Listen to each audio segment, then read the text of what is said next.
Morning Drive.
Smart Listener, segera kami ajak Anda menyimak live talk show bersama Proma.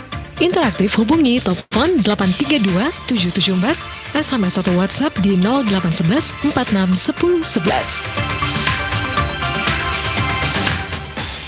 101,1 Smart FM, The Spirit of Indonesia. Smart Listener, seperti yang sudah saya janjikan tadi, Rifa hari ini akan mengajak Anda untuk ngobrol seputar kesehatan, khususnya penyakit mah yang sering mengganggu kita dalam melaksanakan ibadah puasa.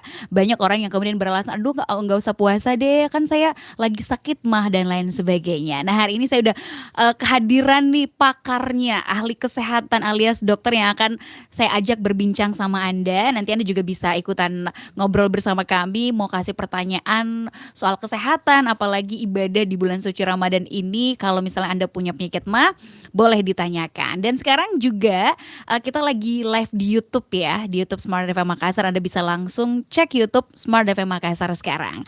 Langsung saja saya akan perkenalkan kepada Anda narasumber saya hari ini yang cantik juga dan cerah ceria pagi hari ini, ada Dr. Mutmainnah. Assalamualaikum dokter. Gimana kabarnya hari ini dok? Oke, suaranya kayaknya kurang kedengaran ya. Coba dicek sekali lagi. Oke. Oke, tes. Nah, udah kedengaran suaranya. Apa kabar dok? Alhamdulillah baik. Alhamdulillah baik. Dokter Mutmainnah ini adalah salah satu dokter di Rumah Sakit Mitra Husada ya. Iya. betul. Nah, kesehariannya sebagai dokter apa nih? Dokter IGD. Oh, IGD yang menangani pasien Pasien-pasiennya gawat ya. darurat Iya. gitu ya. Oke. Nanti kita akan berbincang banyak nih sama Dokter Mutmainnah. Panggilnya apa sih? Dokter Inna, Dokter Mutma, Dokter Dokter Ina. Dokter Inna. Oke. Nah, selain Dokter Inna, saya juga kehadiran salah seorang yang hari ini juga bajunya cerah banget nih ya, berwarna hijau ya. Ada Pak Indra Seradotop yang merupakan area activation Kalbe Customer Health Makassar. Assalamualaikum, selamat pagi Pak Indra. Waalaikumsalam warahmatullahi wabarakatuh. Selamat pagi Mbak Arifah. Alhamdulillah. Pak, kabarnya gimana Pak? Alhamdulillah sehat. Puasanya? Alhamdulillah insya Allah. Insya Allah lancar seharian ya. Oke, nah hari ini kan kita akan berbincang banyak soal bagaimana kita bisa menjalankan ibadah puasa dengan lancar. Kita menyambut bulan suci Ramadan ini dengan kesehatan yang luar biasa walaupun di tengah pandemi seperti ini ya. Apalagi kalau seperti yang saya katakan tadi, biasanya orang kalau bulan puasa itu keluhannya kebanyakan sakit lambung. Makanya beralasan untuk tidak puasa. Tapi secara keseluruhan nih, Dokter Inna sebagai orang yang selalu menangani pasien gitu ya, banyak yang datang dengan berbagai macam penyakit. Dokter sendiri melihat seberapa penting sih sebenarnya kesehatan itu? Kesehatan merupakan harga yang mahal dan penting. Karena dengan sehat kita bisa bekerja, menikmati hari dan bersilaturahmi di bulan Ramadan yang penuh berkah ini. Jadi memang sangat penting. Luar Sangat biasa. penting gitu ya. Nah, kalau gaya hidup. Nah, kesehatan kan biasanya dipicu karena gaya hidup yang orang sering sakit karena gaya hidupnya kurang baik. Orang yang sehat karena gaya hidupnya juga sehat gitu ya. Gimana sebenarnya gaya hidup dan pola makan yang baik, yang erat kaitannya dengan kesehatan tubuh kita? Boleh dong dijelaskan sama smart listener. Iya. Gaya hidup dan pola makan sangat erat kaitannya dengan kesehatan, terutama lambung ya. Karena pola hidup seperti sering makan pedas, minum kopi, alkohol, rokok, itu terlambat makan juga itu gampang merupakan salah satu penyebab sakit lambung atau mah bisa seperti nyeri ulu hati atau mual, muntah, rasa begah. Oke. Jadi memang sangat erat kaitannya tuh pola makan, gaya hidup. Jadi gaya hidup itu salah satu faktor utama yang mempengaruhi kita sering terserang sakit mah gitu ya. Betul, iya, betul. Oke, tapi gini, biasanya ada juga orang yang kemudian dia konsumsi makanannya sehat, cuman makannya nggak teratur. Itu apakah termasuk juga dari gaya atau pola hidup yang bisa menjadi faktor utama menyebabkan sakit mah dok? Bisa. Pola makan yang tidak teratur. Berarti jamnya, misalnya pagi dia makan pagi cocok. Bangun pagi dia minum air hangat, makan pagi cocok. Tapi makan siangnya karena kesibukan sehari-hari dia enggak makan. Jauh jaraknya sampai perutnya kosong. Jarak makannya dari pagi ke siang itu anggaplah dia sore baru dia mampu makan, itu juga mempengaruhi untuk sakit lambung atau mah. Oke, tapi jarak waktu antara makan pagi, makan siang sama makan malam itu sebenarnya berapa jam sih normalnya gitu? Tergantung dari kebiasaan sih sebenarnya ya. Bagusnya per 6 jam atau maksimal itu per 7-8 jam. Jadi kalau misalnya makan pagi jam 7 pagi, misalnya bangun pagi kan tergantung bangun pagi juga. Jadi kalau bangun pagi jam 5, makannya sebelum jam 7. Terus nanti siang jam 12 jam 1 makan lagi. Nanti malam sebelum jam 7 bagusnya makan lagi. Oke, jadi memang harus teratur jamnya, Teratur nggak jamnya, boleh telat. nggak boleh kecepatan, nggak boleh terlambat. Bagusnya seperti itu. Porsinya juga harus tepat ya, Iya. nggak boleh kurang, nggak boleh kebanyakan. Itu yang kadang Lebih juga bagus, nggak boleh kebanyakan sebenarnya. Oh, Yang berbahaya gitu. itu nggak boleh kebanyakan.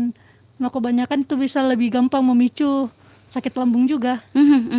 Oke, jadi kembali lagi ya gaya hidup, Gaya hidup. dari semua yang dijelaskan oleh Dokter Ina tadi, gaya hidup sih sebenarnya yang dari waktu kita makan teraturkah atau tidak, porsinya juga karena Porsinya. seperti yang Dokter Ina katakan, makan berlebih juga bisa menyebabkan sakit lambung ya.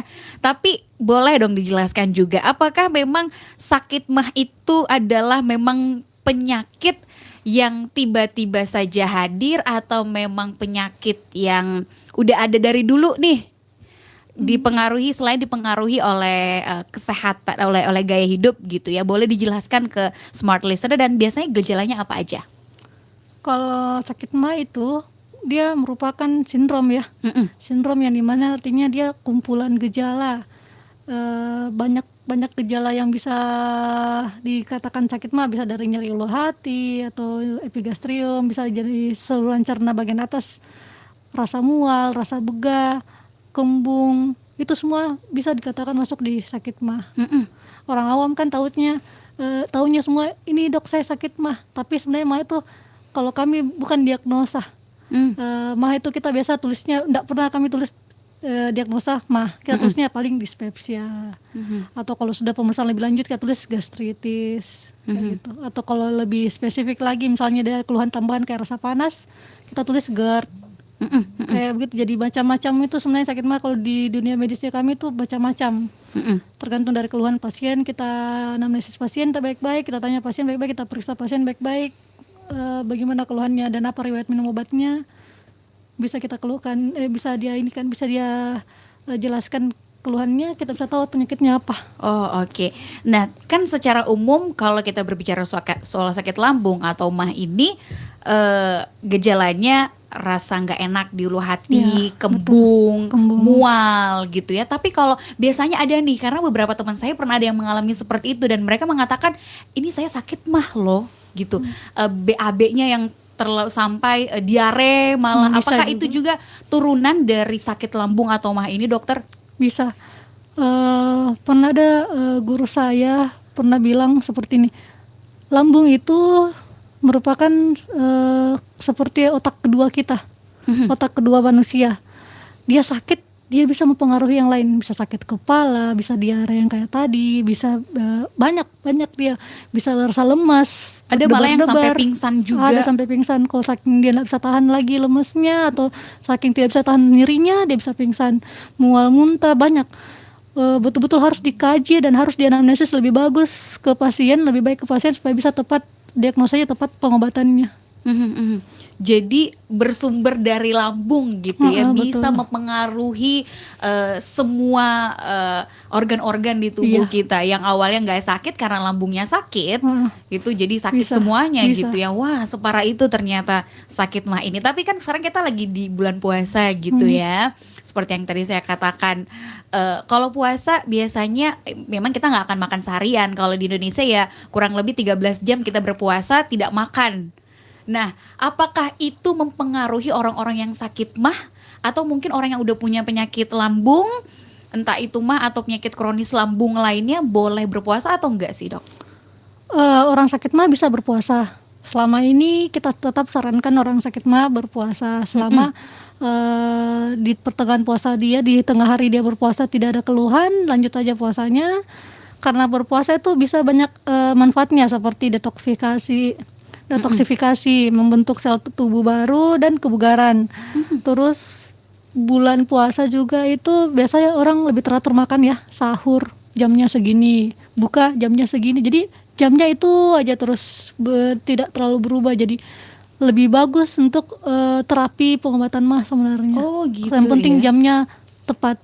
Teratur itu karena Teratur. dari kebiasaan yang kita lakukan sehari-hari itu jadi body time juga gitu ya. Iya, Jadi betul. kayak tubuh kita punya waktu untuk menyesuaikan Betul. gitu ya. Dan itu jadi salah satu terapi untuk mengobati sakit mah juga ternyata ya.